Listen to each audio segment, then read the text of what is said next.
lenses to me. I mean, the endless choices and, learning about various characteristics. I mean, that could be, a life obsession.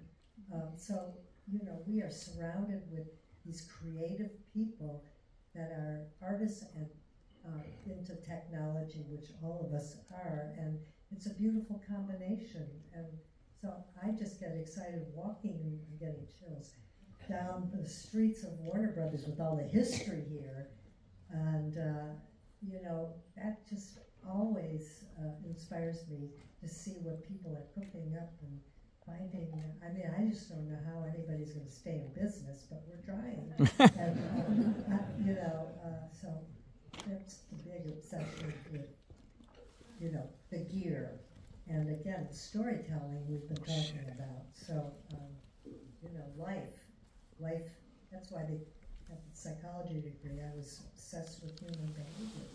And it continues, and it's really good, as we know, to have that kind of training in human behavior and the understanding of other people's quirks. Because, believe me, everybody in our business has something going on that got the obsession going. So it's good to be kind to everybody's paths. So. I think actually to kind of go to that, actually my obsession right now is filters. I love filters, and I know you're in post-production, but right now I'm on a show we have flashback sequences, and I've been playing around with streak filters and old school star filters. I think they're amazing, and to try to build that, again, it is part of storytelling, and the fact that I think filtration also is something that sometimes you can create in the post, kind of the process, but ultimately being able to have all of these different effect filters. And actually George introduced me a long time ago to the Radiant Softs, which is great Schneider diffusion filter. I've been playing around with Black Glimmerglass, which is a Tiffin filter as well. But it's all, again, that's what, all of these things kind of make me excited, that there is so many tools in our tool belt and how we can use them. And I've been introducing filters to my team and telling them like why I want to use this one filter. Like right now we're going in between Radiant Softs and Black Glimmerglass, and it's all based on emotion right now. And I think my crew has gotten it, but it is a little bit kind of haphazard too. But I tell them, I'm like, today is a Radiant Soft day because of this and this and this. And tomorrow is a Black Glimmerglass 1 day. And I tell them exactly why, and that's my obsession right now. For me, it's, the special effects are amazing. The stuff you can do is spectacular. I love all the tools that you have at the back end, of course, for us. But, I mean, what we're talking about here is something that is the stuff that you do in camera that I love. A bokeh, yes, but so depth of field and shooting with 6K is spectacular. Having a large format to have an optical effect. I did a show called Queen Charlotte, and we had 2 different times frames, and I wanted the past to look different than the present. And so I wanted to do it optically. I wanted to do it with lenses, and I found it was at the Cooke special flare or something like that. It was anamorphic, so we were still 2 to 1. We weren't using the full width,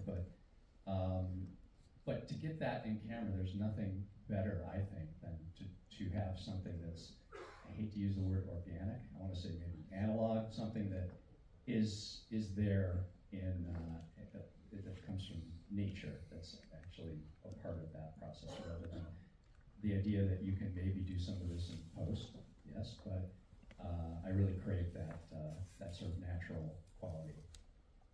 Real quick, for me, it's shooting on location where the story takes place.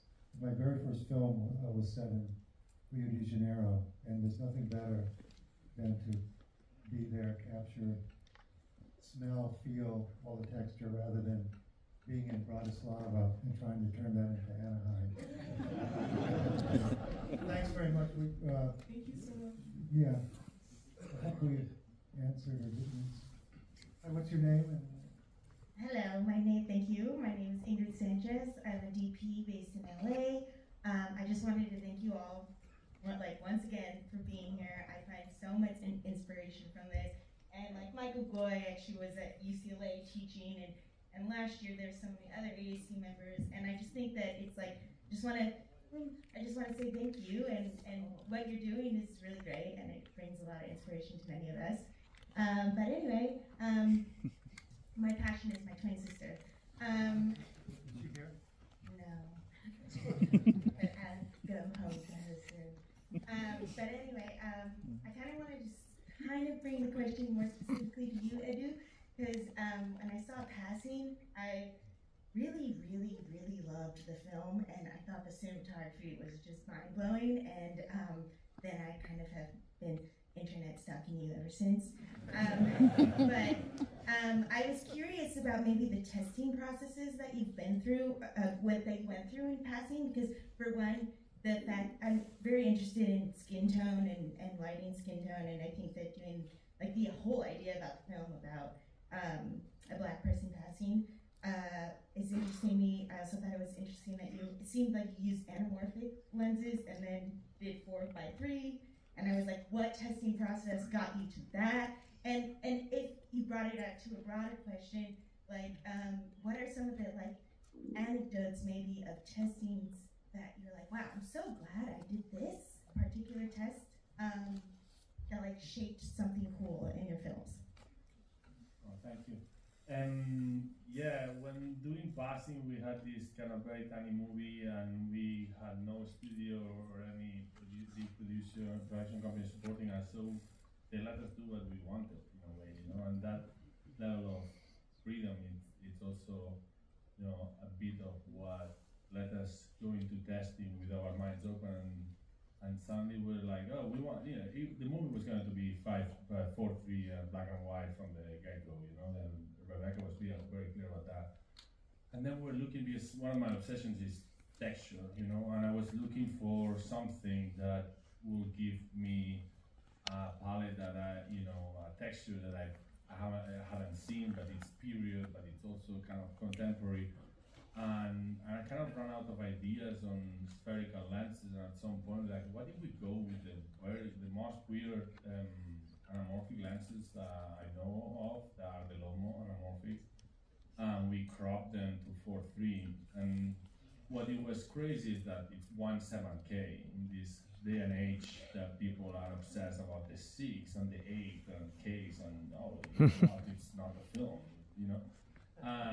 and no, it was 1/7, and we looked at it in the big screen, and I was like, oh, we love it. We don't need more than this, and it also gave it that kind of lo-fi information that it was probably needed. And it's rare when you find a film that the cinematography is is basic on the telling of the story in a way like Passing. It has never happened to me, so it was kind of a gift, that we receive a movie like this.